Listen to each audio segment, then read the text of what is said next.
Hello and welcome to New Year, New Voice, Day 30. I'm here with Kristin again.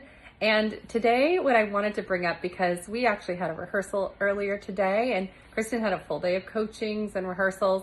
So, we're here to sing. We're not just here to do technique. And as much as technique helps, really does, so, you should practice. But what are some things that can actually make you sound not so good or not perform to your best that have nothing to do with singing? And Kristin and I were talking about this just a second before we hit record. And so we're going to actually lay it out for you, because sometimes these are like very basic things that if you will give some attention to, especially like usually if you have a performance, you're going to be thinking about these things. But what about a rehearsal or a coaching? And these are the moments where you really want to put your best foot forward. Mm-hmm. So, right? Yes. Yes. Because it's the performance is often the average of all the times we rehearse. It's the average of, for a pianist, every time we sit down on the bench. We don't get some miracle thing. Like if we practice at a C+ level only, we're not organized, we're not doing enough time, this and that. And then we cannot expect an A+ performance and we cannot, that's like magical thinking, it doesn't work. So, there's tons of things we can do to make life a little easier for us, less stressed, and we can simply focus on the music making and the joy of that. So what are some things that people can do to kind of prepare for a coaching, prepare for a rehearsal, and they can do today? Well, if they have a rehearsal coming up, and even, of course, people working in professional theaters, they'll get the schedule the night before. So even doing something as simple as, okay, tomorrow we're doing pages 48 to 72. I'm going to make something up.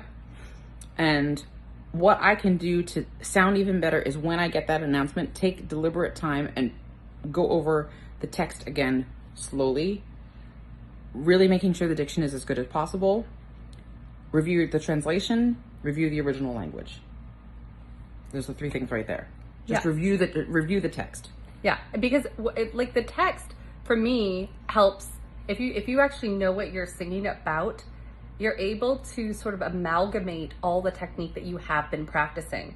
If you're sitting there and you're not connecting to what you're singing about, and you're kind of going by rote, whether it's just sort of going through the words, and if you're singing in a foreign language, then there's automatically a disconnect between the brain and the instrument.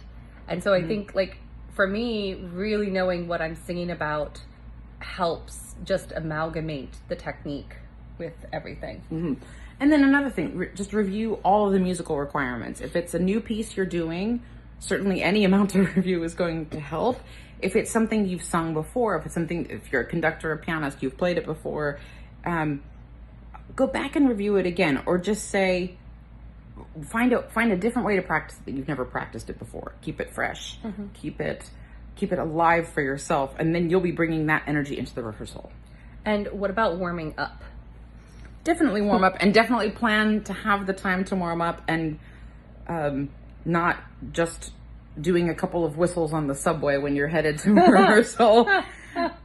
Because for pianists, in order to warm up early, we need to actually have fingers on keys before we're playing this, whatever we're playing, but difficult music. And that means reserving a room ahead of time with the opera company or a particular church or a particular school, whatever we're doing, or we've had time to warm up at home and then go to the first, because we never want our first notes of the day to be in front of a human being that's anybody but ourselves, or at least I don't.